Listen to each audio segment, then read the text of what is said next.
الله وبركاته.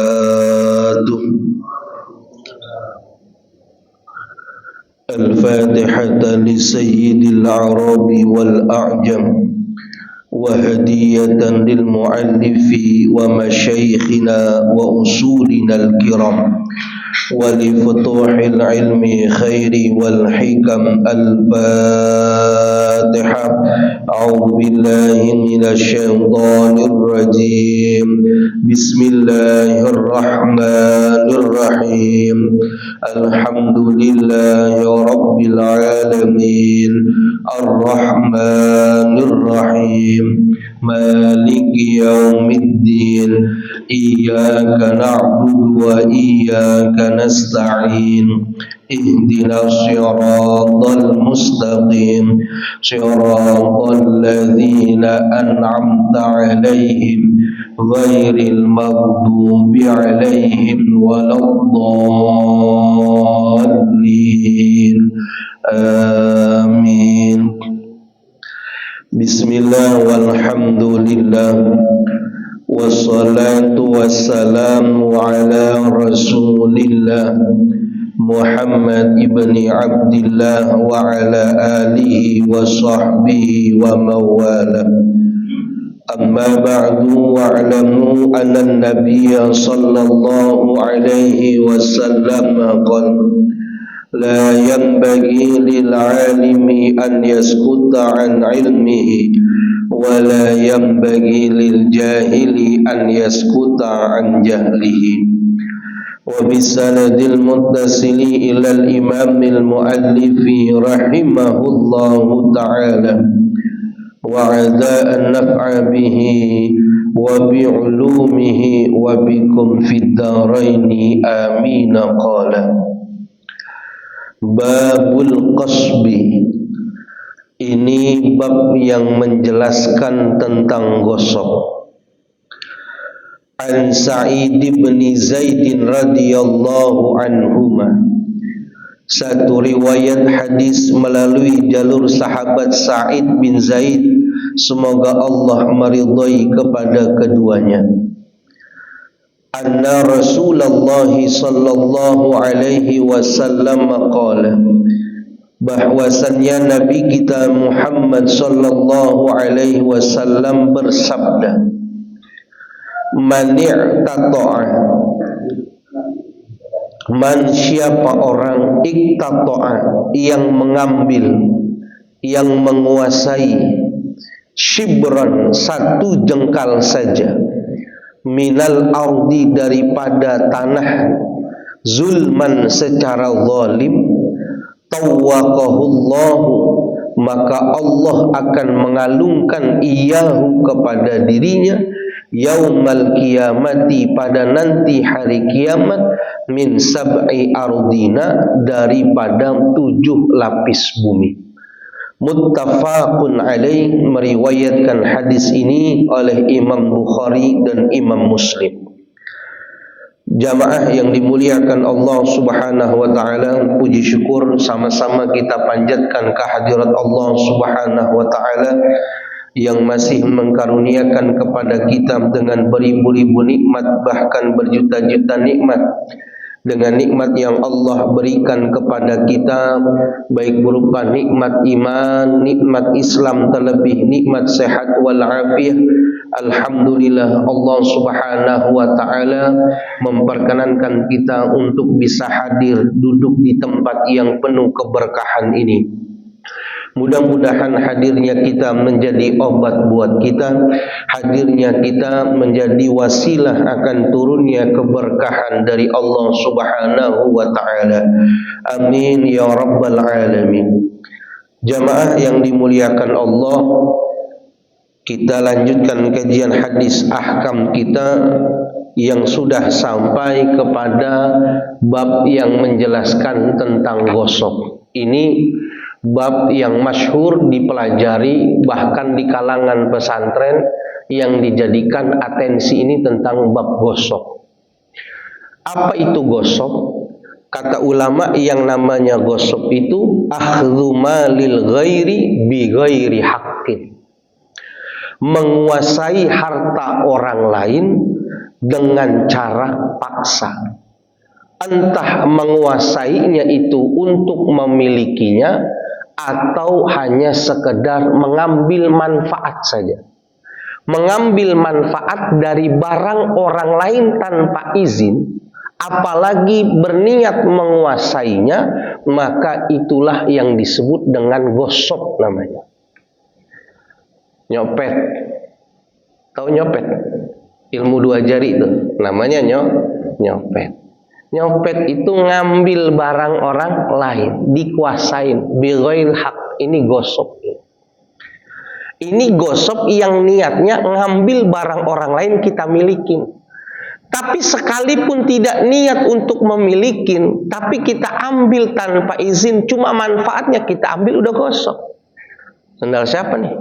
Gak tahu, alah pakai aja. Pakai sama dia. Pakai, orang yang punya nyariin lagi, mana Ustadz kan, mana sendal saya? Dipakai sama karyawan. Dia taruh lagi, dia balikin tuh. Tapi dia pakai nggak pakai hak itu di pondok udah gosok itu, udah dihukum dia. Kenapa? Udah melatih diri mengambil hak orang lain. Nggak boleh. Maling itu memiliki dan lain sebagainya, itu gosok. Rokok siapa? Bang Odi. Ya Odi, jangankan sebatang, gua gurunya sebungkus juga dia nggak marah. Gosok itu. Walaupun saya tahu dia bakal ridho, wah guru jangankan sebatang, seselop juga saya kasih. Enggak diajarin begitu. Gosok kata Nabi. Dan inilah yang Nabi marah besar. Kebiasaan umat muslim, mohon maaf nih, nanti saya ngomong apa adanya ya. Mohon maaf ya, apa adanya. Ini jangan dibiasakan gitu. Karena mengambil itu asal muasalnya dimulai dengan meminjam. Yang minjamnya itu tanpa izin, itu dasarnya setan begitu. Koreksi apa? Bang Anggi, duduk pulang dia, udah dah, gua yang ngamanin, besok gua balikin. Percaya besok dia bawa koreknya, dilaci dia korek orang semua. Alasannya lupa. Ini jangan dianggap ringan nih. Nah, saking Nabi kecewa sama sahabat yang berani punya niat seperti itu, mengambil hak orang lain tanpa izin, Nabi sampai meriwayatkan satu hadis. Nabi mengatakan kepada Sa'id bin Zaid bagaimana? Beliau mengatakan, "Maniqtata'a shibran minal ardi." Siapa orang yang mengambil sejengkal saja tanah milik orang lain. Tukang tanah nih hati-hati. Diambil cuma sejengkal segini doang nih, diambil. Tapi tanpa hak tawakullah, Allah nanti kalungkan di hari kiamat, bukan tanah itu, tapi 7 lapis tanah ke bawah dikalungkan buat dia. Waktu seorang kiai bilang sama muridnya, yang menjadi beban itu adalah kebencian kita sama orang lain. Itu beban hidup kita. Tulis nama-nama orang yang kamu kecewa dengan orang itu. Tulis di mana? Di satu papan yang kecil kamu tulis. Siapa saja nama orang-orang yang kau benci. Ditulis sama dia. Saiful Rahman, Anggi, Sadridwan, ditulis semuanya. Hampir sekantor. Yang enggak cewek doang. Yang laki ditulis semua. Datang dia, udah ditulis semua namanya, udah satu nama satu papan. Sekarang ikat pakai tali, nama itu gantungkan di kepala. Saking gedeknya dia bukan taruh di papan kecil, di balok dia tulis tuh 20 lama, taruh di atas lehernya. Setiap hari dia bawa. Berat apa enggak? Berat. Dilepasin tuh, ikhlasin, maafin saya Pur, dimaafin, dilepas satu. Semakin dia maafin, semakin ringan. Itu gambaran beratnya di dunia tuh. Nanti di akhirat yang kamu ambil bukan cuma ujung sejengkal, bukan, kata Nabi. 7 lapis tanah bawah itu nanti dikalungkan pada hari kiamat dan dikasih tahu, diumumkan. Mau tahu nggak nih, tukang jual tanah tapi dia nggak jual dengan benar, ini orangnya. Dia bikin patoknya bukan pakai patok resmi, tapi pakai pohon bambu. Yang pohon itu bisa bergeser. Sehingga orang yang beli merasa dizolimin. Hati-hati itu. Kalau itu dirubah jadi makanan tanah itu, itulah yang dikatakan Nabi, nanti makanan neraka jahanam dimasukkan ke dalam perutnya, yang copot bukan cuma ususnya, tapi organ tubuhnya hancur. Nabi cuma bilang sejengkal. Apa kata Nabi? Jangan pernah menganggap gosok itu cuma perkara kecil, cuma sebatang rokok. Jangan. Bisa jadi itulah yang membuat Tuhan murka kepada kita. Makanya kalau beli apa aja dilebihin. Orang Betawi ini, Pak, ini udah benar ya, 10 meter kali 10 meter ya. Ya. Ini udah resmi nih ya, Pak BPN semua ya. Saya takut saya salah. Maka saya izin melebihkan sekitar 5 meter. Atau dilebihkan 1 meter. Supaya apa? Tenang, nggak ada hak dia yang kurang buat saya.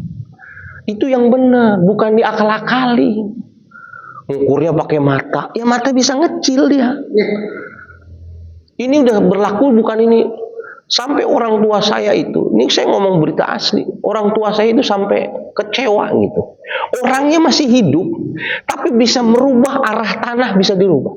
Kami beli asrama Putri itu, kelihatan jalannya. Sama dia diambil alih, dibangun rumah, dia jual, tanah kita dipindah ke dia. Seenaknya dia pindah ke situ aja Ustaz, udah saya kasih ukurannya sama. Sehingga nggak punya muka sekarang.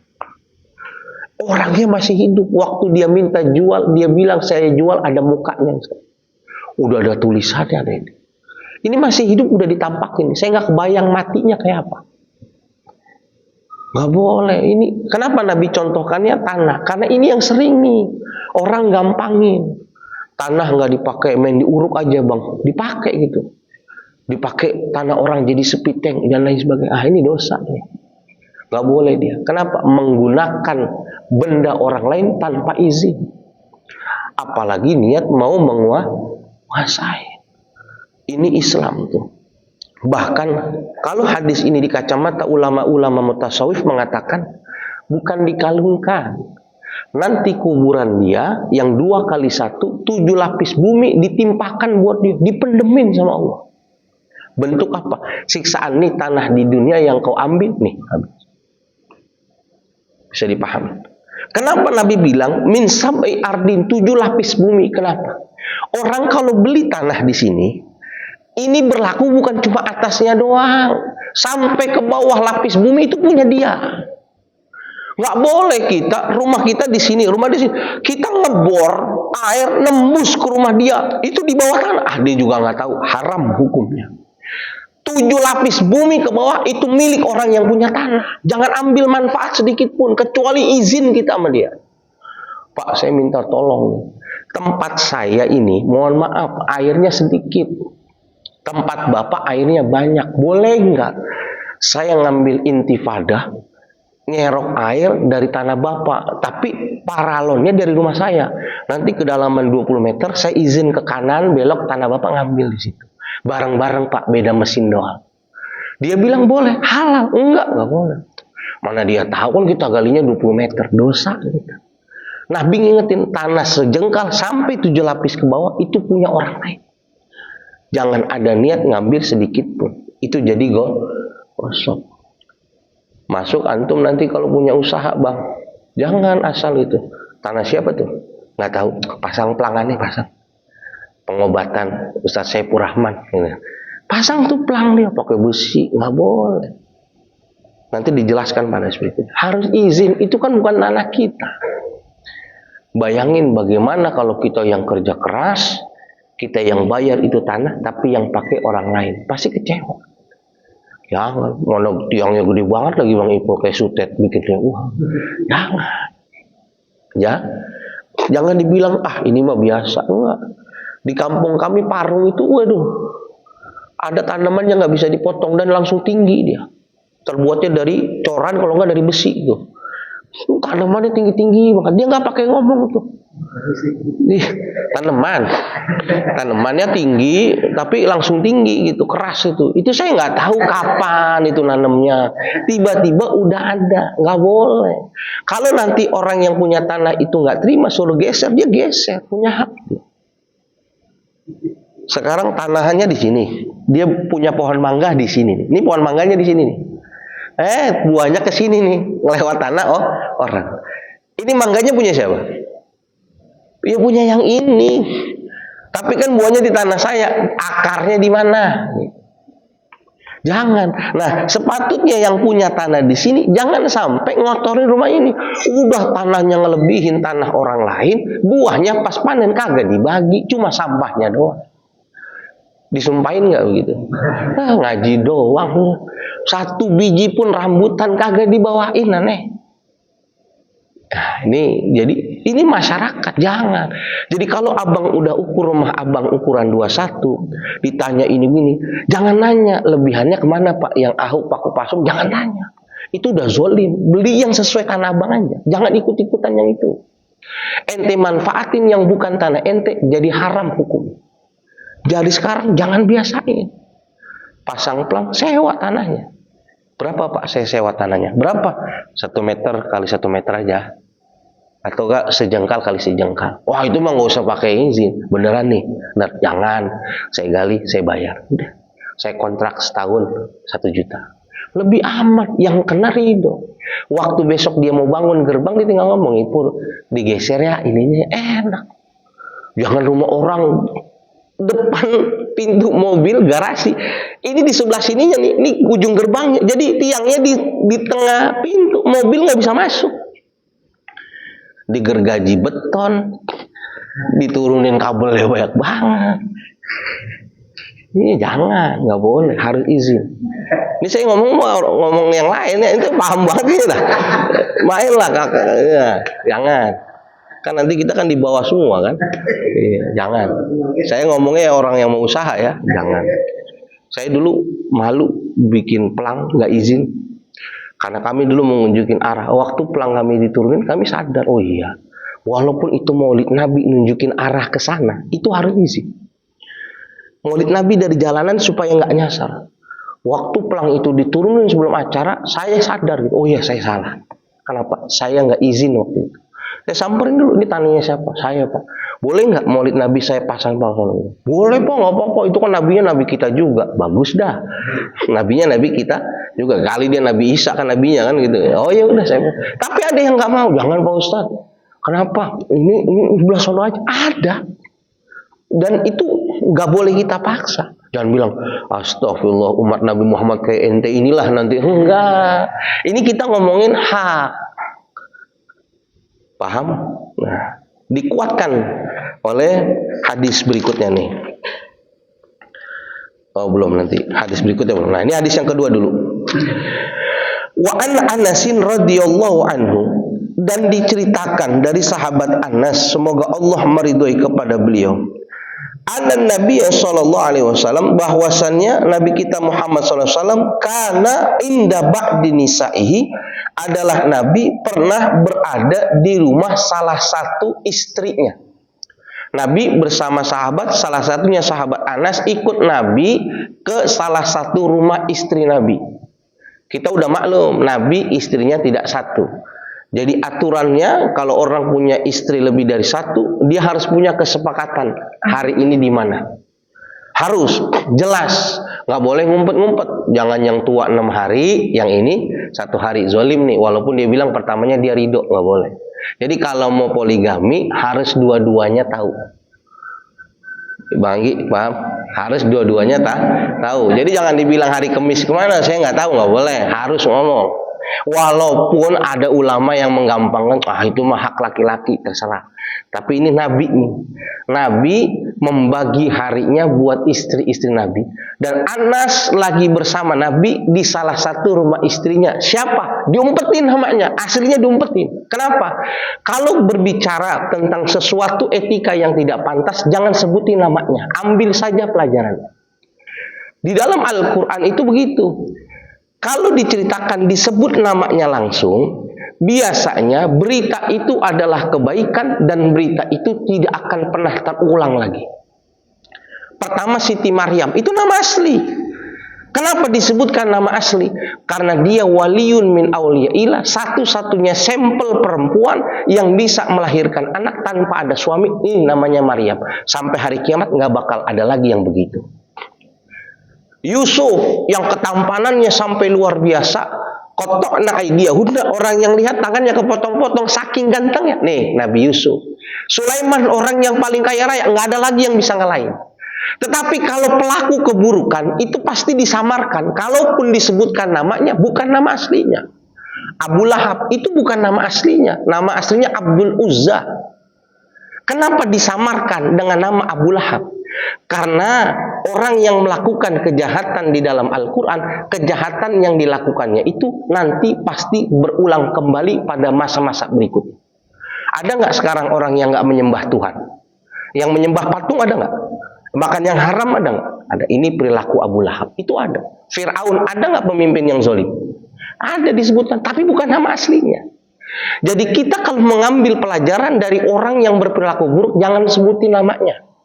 Di hadis ini kita nggak disebutin namanya. Nabi di salah satu rumah istrinya nggak disebutin, tapi kita makomnya taklim biar kita paham sudut pandangnya.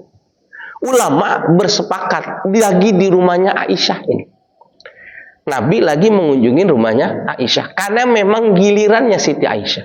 Ingat, Aisyah satu-satunya istri Nabi yang dinikahkan perawan dan dinikahkan masih kecil itu Aisyah. Sisanya mohon maaf janda.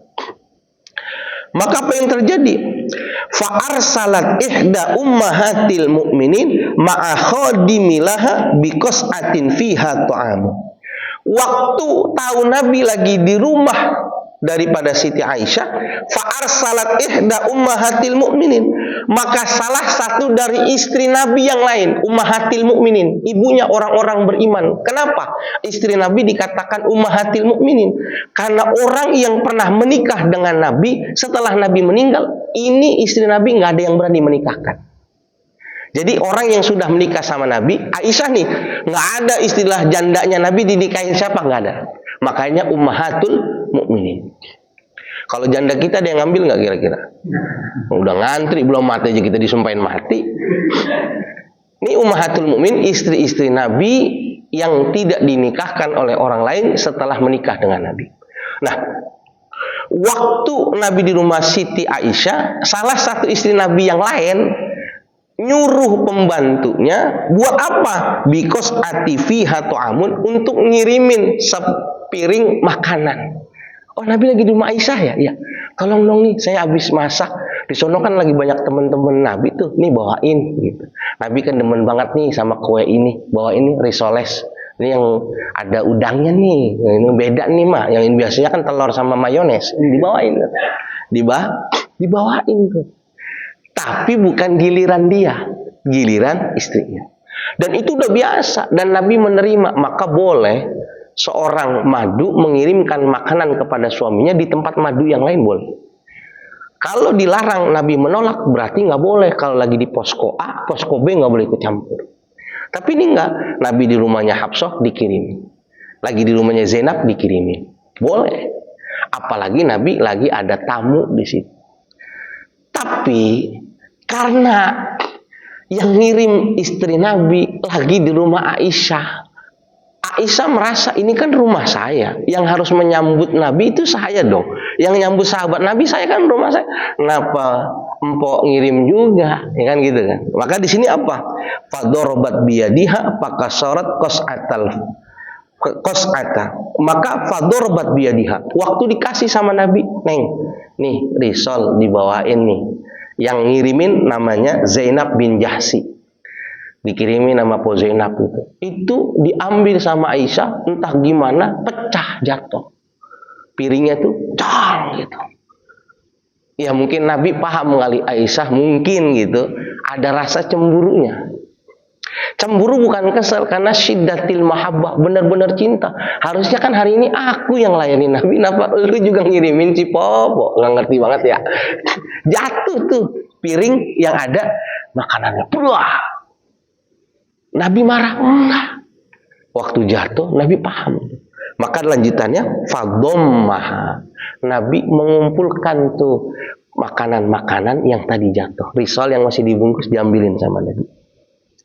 Wa ja'ala fiha ta'ama, dan Nabi meletakkan daripada makanan-makanan itu. Diambilin piring yang lain, ditaruh di situ. Lalu Nabi berkata, wa qala kulu makan. Nih, ditaruh nih. Jadi waktu piring itu jatuh, sahabat Anas ngeliat, waduh perang nih. Sahabat lain tahu tuh kalau Aisyah cemburu. Cuma sahabat diem aja gitu, diam aja. Nabi dengan dinginnya gitu, ya udah ambilin piring yang lain. Ambil sama Aisyah nih. Udah tuh sama Nabi nih diambil. Ini akhlak nih. Jadi jangan praktek najong, kalau cuma jatuh doang roti ambil, tiup. Enggak higienis, mata lu kalau jatuhnya ke toilet jangan dimakan. Tapi kalau timbang jatuhnya ke lantai, lantainya dipelin setiap hari. Aduh udah enggak ini lagi, enggak begitu. Nabi masih diambil, ditiup. Kalau kata orang dulu belum 5 jam, ya kan? Belum berapa? Belum berapa? Oh 5 menit. Lah ngambil jatuh nggak sampai 5 menit bang. Iya, sama Nabi diambil. Udah diambil, Nabi tahu nih sahabat bingung. Nah, kata Nabi, udah makan tenang aja. Udah, Nabi nggak marah, senyum. Nih makan aja udah. Ya udah sahabat makan, nggak mau inget yang tadi enggak. Wadafa'al qas'ata sahihata lirrasul, dan Nabi menyerahkan kepada pembantunya dengan tempat yang bagus, Nabi yang ganti. Nabi bilang sama pembantunya Zainab, tadi yang pecah piringnya itu saya kumpulin, maka saya kembalikan dengan piring yang sama juga. Qas'ata sahih, dengan piring yang bagus. Nih, ganti dari tadi piring yang pecah. Jangan ngomong ya. Jangan ngomong. Wahabasal maksurata, lalu Nabi menyimpan piring-piring yang patah tadi dipisah sama Nabi. Jadi yang dikasih piring baru. Nanti saya ceritain utuhnya. Rawahul Bukhari wa Tirmizi, dan meriwayatkan hadis ini oleh Imam Bukhari, Imam Tirmizi, wasamma daribata Aisyah, dan diceritakan nama orang yang mukul piringnya jatuh namanya Aisyah. Wazada, dan ditambahkan hadisnya, faqala Nabi sallallahu alaihi wasallam, Nabi mengatakan, ta'amun bi ta'amin, makanan diganti dengan makanan, wa ina'un bi ina'in, dan wadah diganti dengan wadah.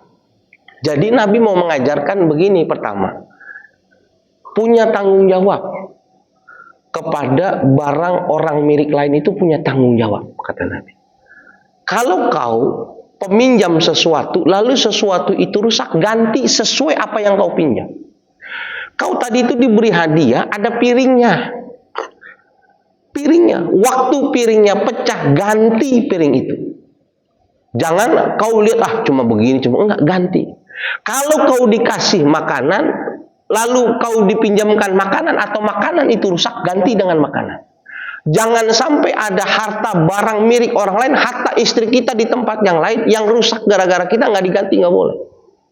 Jadi apa Nabi mengajarkan kepada kita, sesuatu yang bukan milik kita kembalikan sesuai dengan mestinya.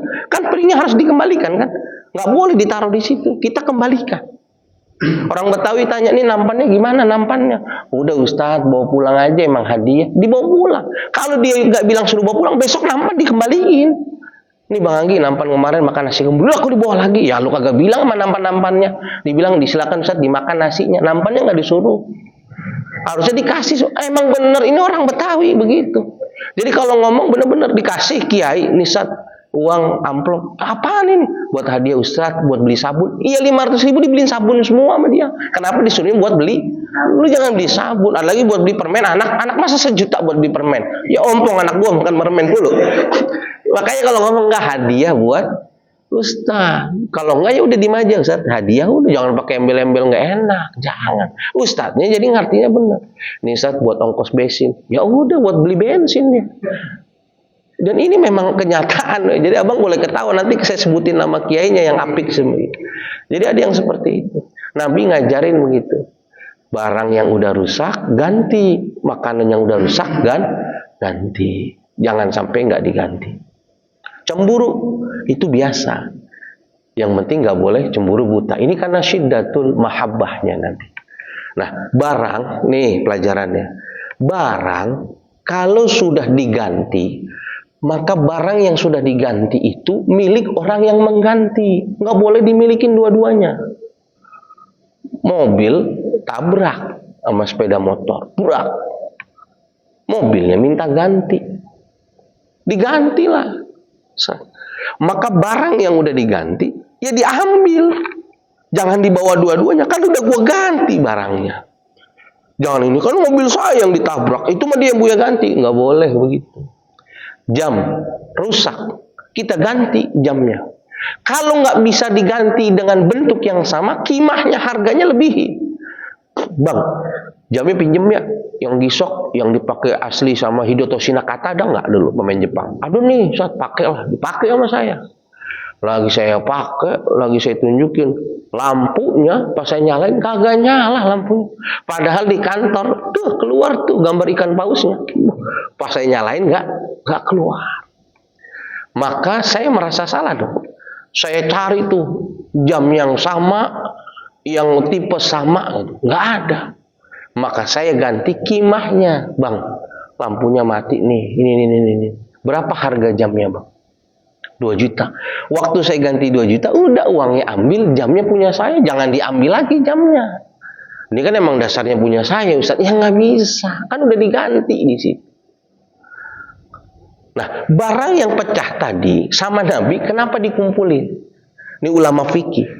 Kata ulama fikih, barang yang masih bisa diambil manfaatnya, jangan disia-siain walaupun udah pecah. Tapi kalau barang itu rusak dan sudah tidak ada manfaatnya, ya dibuang, kata Nabi. Sama Nabi masih bisa tuh dikerjain sama Nabi. Tapi untuk mengembalikan sehingga tidak sempurna seperti awal, Nabi nggak mau. Kenapa? Pasti ada cacatnya nanti. Ini mah pecah doang nih. Pakai lem power glue sama tambahin filter rokok bisa nempel nih. Nggak mau Nabi. Kenapa? Waktu Nabi nerima itu piring bagus, kata Nabi. Itu Nabi ngajarin jangan gosok sekecil piring pun jangan. Paham? Ini sekelas Nabi, apalagi sekelas karyawan. Kalau punya istri lebih dari satu, nggak bakal ente bisa akur, bohong. Itu di kacung motor istri 1-2, Mbak Monik sama Mbak Ika bisa akur. Yang main sama ini mas. Kalau gaji ketaker mah jangan dulu dah. Pecutannya nggak punya kita. Kenapa? Nggak bisa tuh dibilang ikhlas, itu susah. Apalagi kita nggak merasakannya. Kalau bisa satu.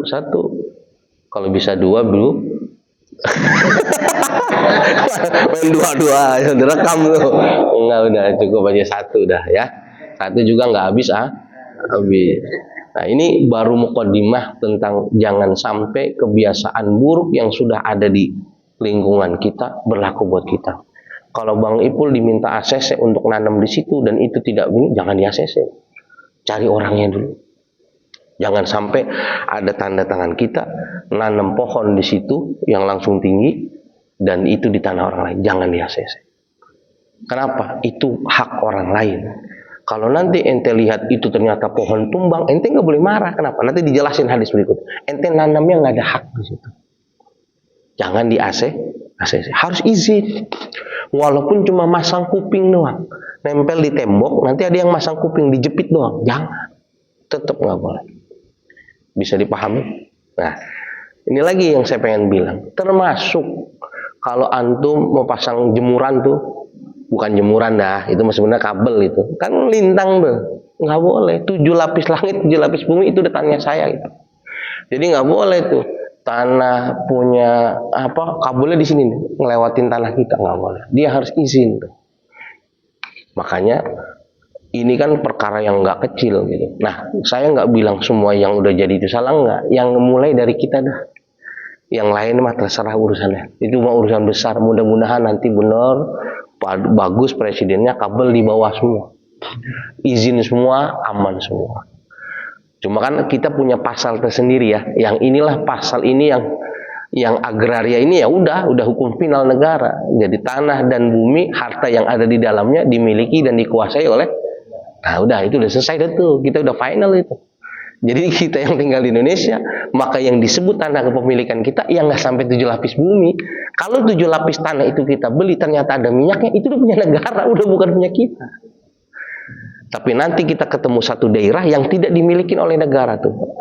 Antara pertemuan dua laut apa saya lupa namanya. Itu bebas negara tuh. Ini bukan negara ini nih. Yang buminya Allah inilah yang nggak boleh orang melakukan zalim di situ. Kita udah nggak bisa bang tuh, saya bilang 7 lapis tuh nggak bisa. Tapi jangan sampai hukum Tuhannya kena berlaku buat kita. Kita coba-coba gali air, ngambil dari bawah, nggak boleh, jangan. Atau kabel kita sengaja nih, biar pendek nih. Kalau 40 meter kali semeternya itu 35.000, wah mahal. Kita ini aja sunat jadi 20 meter, malang gitu, nggak boleh. Kalau memang begitu, begitu juga. Ya, ini saya ngomong negara saya ini bang, bukan negara ini, negara saya. Saya juga tadi nggak mau ngomong itu, tapi saya harus ngomong karena banyak tanaman di tempat saya tuh bang. Silakan aja tanaman, saya tunjukin, bukan 1 2. Ini tanaman-tanaman semua ini, yang tanaman ini nggak perlu disiram langsung tinggi gitu. Dan kadang saya nggak sadar kalau tanaman itu udah ada gitu. Udah ada ini aja ini, gitu. Karena mungkin saya nggak paham itu etos kerjanya gimana. Yang penting saya pesan buat diri saya sama abang, jangan sampai perkara yang sudah dianggap lumrah kita lakukan. Nauzubillah min dzalik. Besok kita bahas bagaimana yang memanfaatkan tanah orang lain buat kepentingan pribadi, buat kepentingan perusahaan, bagaimana hukumnya. Kan pernah lihat nggak di negara mana gitu ada tulisan gitu, tanah ini milik negara, pernah nggak? Tanah ini milik negara. Bagaimana tuh hukum mentasarufkan tanah yang bukan milik kita sendiri? Insya Allah pada pertemuan yang akan datang, karena tadi zuhurnya agak lama. Barangkali ada yang mau ditanyakan sebelum saya tutup kafaratul masjid. Ya, silakan.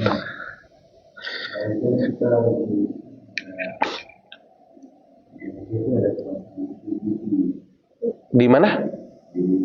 Jalanan. CCTV. Iya. Kebetulan juga masanya malam. Kita numpang di CCTV di warung itu. Itu maksud saya kuping. Itu yang saya bilang kuping, cuma nempel doang kan? Iya, itu kuping namanya. Di tempat orang lain kan? Ya. Walaupun Bang Ipul nanti dia ngelihat pasti ridho, tetap harus ngomong. Karena itu bukan rumah kita, warung itu. Bu, demi keamanan saya harus pasang CCTV nih biar aman ini. Ibu berkenan nggak kalau saya pasang di sini? Oh jangan, kadang-kadang kalau saya jemur pakaian pakai kutang doang. Jangan di situ. Jangan, nggak boleh. Kan saya bilang sebagaimana nggak ada islah gitu, nggak ada masalah. Tapi kalau orang lain, hadis sebelum ini, mengambil hak kita, itu kalau semaksimal kita masih bisa nahan, nggak apa-apa. Kayak orang di tembok rumah kita jemur pakaian, kan saya cerita. Kalau orang itu yang mengambil hak kita, kalau masih kita bisa sabar, biarin aja, ya udah biarin aja. Itu kalau posisinya kita yang dizolimin. Tapi kita jangan melakukan itu. Sekarang kita balik, waktu lu dijemurin pakaian sakit nggak? Sakit loh, tembok gue yang bangun. Nah, jangan lu lakukan itu kepada saudara. Jadi Islam itu merapikan dari diri sendiri. Kalau orang itu kita apik bang, orangnya apik, orang yang di sekeliling kita nggak bakal berani ngasih yang haram, nggak berani. Kalau kita sudah apik. Saya memondok, paman saya kerja di wali kota Jakarta Selatan. Ayah saya bilang, saya butuh uang. Kenapa? Yusa mau berangkat ke pesantren, nggak ada uang. Ditarik bawahnya. Uang banyak, ambil aja bebas. Kerdus. Tapi uang panas. Bukan ada apinya, paham kan? Uang panas. Kalau yang halal di kantong, yang halal aja. Dia nggak berani tuh ngambilin uang panas, walaupun dia nggak tahu kenapa. Kita tahu orang itu apik. Masa orang kayak gitu kita kasih gini, nggak pantas ah. Gitu. Jangan. Nah kalau kita sudah biasa apik, orang ridhonya gampang. Makanya sebelum ada itu kita omongin semua kesepakatan. Jangan sampai nanti ada masalah. Jangan lagi pakai undang-undang nih ya kenegaraan yang mengatakan itu hak negara bebas untuk memantau itu, kan dia pasang tuh sisi. Nah itu jangan ditabrakan ke situ. Kan lingkupnya kan perumahan. Makanya kita ngomong gitu, Pak boleh nggak gitu. Walaupun kita tahu dia ridho, sebelum masang kita ngomong. Ya Bang Ipul nggak apa-apa. Sebelah sonoannya kadang-kadang bapak kalau suka jemur berkutut suka nggak pakai sarung, nah itu kita geser. Gitu. Paham ya? Jangan kalau rumah Bang Ipul tiba-tiba Bang Ipul keluar ada CCTV, Bang Ipul kaget nggak? Kaget. Jadi jangan dilakukan. Saya mah karena pengalaman hidup di situ udah di tanah situ udah ngerasain semuanya. Jadi saya udah, oh iya ya. Jadi memang gede sabar ya Mama. Tapi dengan saya diam itu malah ini sendiri orangnya jadi nggak enak sendiri. Gitu. Kita mah ketawa ketiwi aja, jadinya segan sendiri. Warung itu segan sendiri. Ya Ustadz, ya Ustadz. Maulidan, udah ngirimin. Itu begitu caranya gitu. Jadi kitanya jaga diri, jangan kita balas. Siapa nih yang ngambil? Disebutin namanya. Jangan dibalas. Supaya lu gimana sih? Jangan. Biarin aja. Kita ingetin, sejengkal ente ambil, ente uruk ambil manfaatnya. lalu ente jual jadi nasi, bini ente makan yang haram semua. Nanti dari makanan yang haram susah dipakai ibadah, badannya susah dipakai melakukan kebaikan, nanti dia dapat Tuhan berubah jadi api bara api. Udah cukup, selesai. Gak usah takut. Saya nggak takut, nggak apa-apa, lu di dunia, nanti di akhirat. Makanya nih, terakhir saya tutup ya. Kita selalu istighfar gitu. Allah maghfir, ya Allah ya ghafar, ighfir zunubana wali walidina waliman lahu haqqun alaina. Ya Allah, ampunin juga orang-orang yang punya hak dengan saya.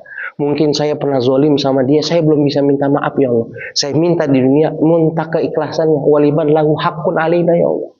Kenapa? Jangan-jangan dulu juga pernah kali saya pakai sendal teman saya nyariin. Saya sekarang mau minta maaf, saya nggak tahu orangnya di mana. Atau bisa jadi saya nggak tahu. Makanya saya dengan doa ini saya mohon nanti di akhirat saya nggak dizolimin ya Allah. Itu doa supaya kita terhindar. Bukan berarti kita sengaja zolim.